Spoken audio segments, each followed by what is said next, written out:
Assalamualaikum warahmatullahi wabarakatuh. Kita melanjutkan materi statistika untuk yang pertama penyajian data. Kemarin kita masuknya penyajian data tunggal.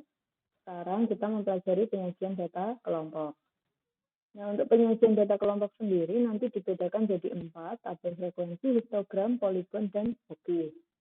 Nah, pertama, kenapa kalian belajar data kelompok? Lah, biasanya kan data yang kalian dapatkan misalkan ada 100 data, paling kecil ada 2 sama yang paling gede misalkan 1000. Itu kalau misalkan dibuat seperti data tunggal kemarin satu-satu, wah dari 2 sampai 1000 kotaknya banyak banget ya. Makanya dibuat data kelompok, jadi dikelompok-kelompokkan gini biar menghemat. Nah, contohnya ini, dia paling kecil 2, paling gede 20. Nah, ini kan cuma dibuat sampai 1, 2, 3, 4, 5, 6 aja, 6 kotak aja ya kan. Kalau misalkan kayak kemarin kan dibuatnya ke bawahnya 20, terlalu banyak. Membuat ini, caranya pertama tentukan jangkauan, nilai terbesar kurang yang terkecil, jumlah kelas, rumusnya 1 plus 3,3 log 31 itu banyaknya angka yang di sini, datanya. Kita kalkulator dulu, log 31, dikali 3,3 ditambah 1, hasilnya 5,92, kita bulatkan jadi 6. Nah, panjang kelas itu R bagi K, berarti 3. Nah, untuk membuat tabelnya, caranya adalah nilai terkecil berapa? 2. 2 tambah 3, bukan di sini nulisnya tapi ke bawah. 2 tambah 3, 5. 5 tambah 3, 8. 8 tambah 3, tambah 3, tambah 3. Nah, ke sini itu selisihnya 1 ya. Jadi kalau sini 3 pasti selisih 1, jadi 2. 2 tambah 2. 2 gitu. Kalau misalkan ini nanti hasilnya 5, nanti sananya 4. Kesananya 3, kesininya selisihnya 1 gitu ya. Harusnya 2. Nah, tabel frekuensi bentuknya seperti ini, sama kayak kemarin data tunggal, cuma untuk bentuknya nilai interval-interval karena dia merupakan data kelompok. Nah, untuk yang kedua, bentuk histogram. Nah, bentuk histogram sendiri ini datanya yang seperti data tunggal kemarin, persis sama data di diagram batang ya, tapi kalau yang histogram itu gabung, ini gabung. Nah, ini tinggal penulisannya tinggal dari Mas Andalan, 2, 7 sampai 8, 9, 2 sampai 10, 9. Nah, penulisan histogram itu ada 3 macam, ini versi biasa, ini versi histogram nilai tepi, bedanya sama yang tadi apa? Ada di bagian bawah sini. Nah, ini. Nah, itu caranya adalah yang depan ini dikurangi 0,5. Kurangi 0,5, kurangi 0,5, kurangi 0,5. Nah, yang paling belakang sendiri, ini ditambah 0,5. Bedanya itu. Kurangi, ditambah. Pakainya yang belakang. Kalau yang lain pakainya yang depan ya. Itu histogram nilai tepi. Nah, selanjutnya histogram nilai tengah. Cara nyari nilai tengah itu tinggal ditambah bagi 2. 5 tambah 6 bagi 2 itu 5,5. 7 tambah 8 bagi 2 7,5. 9 tambah 10 bagi 2 9,5 gitu. Nah, untuk poligon caranya sama.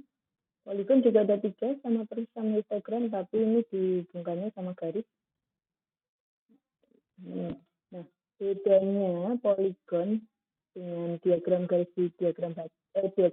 data tunggal kan, kalau kemarin ini hanya ini tok ya kan, nggak di ini. Nah, bedanya kalau data kelompok ini harus di sampai bawah, harus ditambahi. Kalau data tunggal nggak perlu ini, tapi kalau data kelompok harus ditambahi ke bawah sini. Ya, penulisannya sama persis, pakai nilai tepi dan nilai sama ya.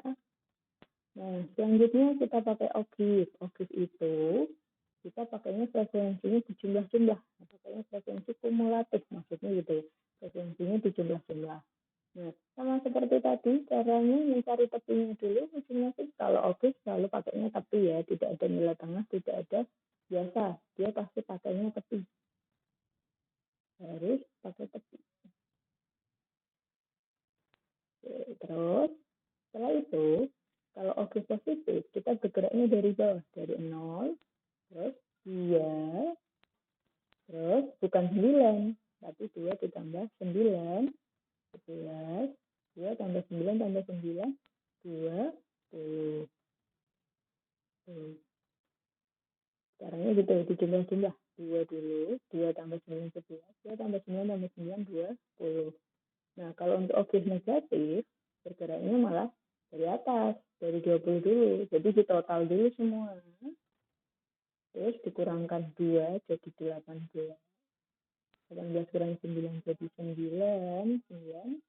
Terus paling bawah lalu 0 gitu. Nah, untuk tugas kalian, cari data kelompok di internet dan tulis lamannya. Ini nanti tugasnya harus ditulis di kertas atau di buku, kemudian nanti difoto ya. Nah, kalian nanti buat histogram yang 3 macam lagi, gambarnya juga 3, poligon juga ada 3, objeknya ada 2 ya, objek positif dan objek negatif. Foto tugas dijadikan PDF, di-upload ke GC. Untuk batas waktu pengumpulannya hari ini jam 12 malam. Nah, ini itu saya rasa dengan kalian melakukan ini untuk kepentingan paham cukup, karena nanti lebih ke penghitungannya saja sih. Tapi yang untuk ini memang biasanya nanti ke tipe-tipe soal-soal TPS ya, lebih ke soal-soal TPS sama seperti yang pertemuan kemarin. Tapi ini juga buat bekal untuk penghitungan data kelompok gitu. Kalau misalkan nggak paham ini juga nanti ngikutin penghitungannya agak susah. Jadi mohon kalau kalian misalkan mengalami kesulitan memahami materi, silakan ditanyakan. Sekian penjelasan materi hari ini. Mohon maaf bila ada kurangnya. Wassalamualaikum.